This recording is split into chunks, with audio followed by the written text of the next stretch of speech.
Kerry, how's the campaigning going? It's looking really, really interesting. I mean, I've seen a few general elections come and go, but I've never seen so many angry electors. If the choice was just Labour and Conservative on the ballot paper, I think you'd have a bigger turnout in a council election than on this future general election we've got on the 6th of May.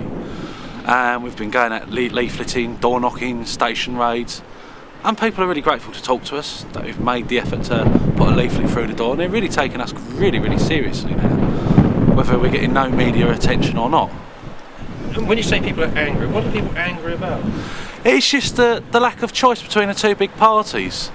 Because, you know, I've seen the Conservative, I've seen the Labour literature, they talk about change and maintaining the status quo. Well, if either one wins, we're still going to keep the same status quo.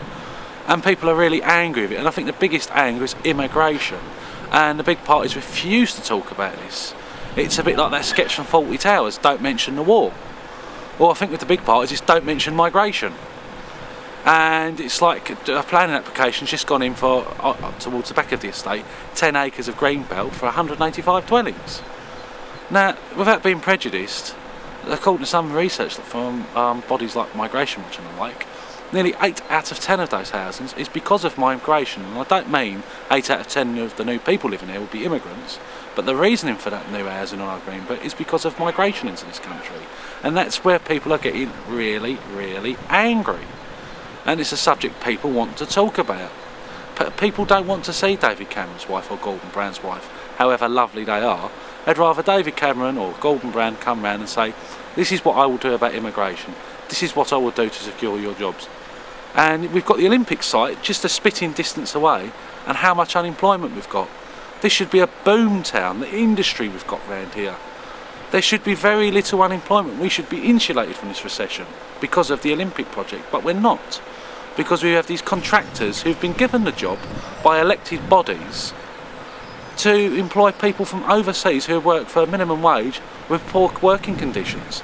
Now, why should people vote for a Labour government if a Labour government is doing that? There is no reason for it. And do you feel that you can make that leap from being this party only seen at European elections to being seen now at general elections? Do you think you really can make any form of input, so to speak, inroads? Definitely, absolutely, definitely. People are looking for it and they're going to get it.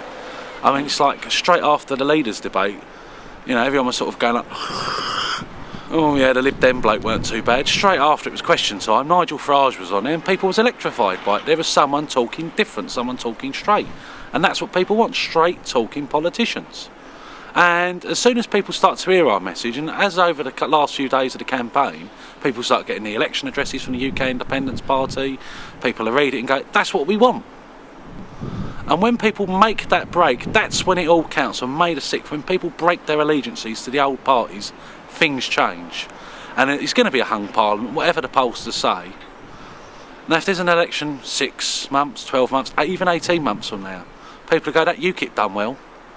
And in seats like Basildon and Thurrock, that's where the difference is going to be. That breakthrough. And hopefully our party leader's going to pull off Buckingham. I am hearing through the grapevine it's looking good. Nigel Farage is up against an expense cheat.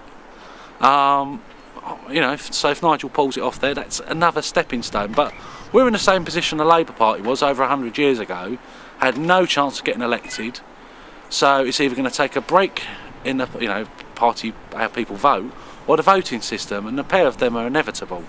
We have PR now in European and other elections in the United Kingdom. It's a matter of time before they descend to parliamentary and local elections, and that will assist our battle to get more bums elected in low forms of government, be it Parliament or Westminster, and we just need to win.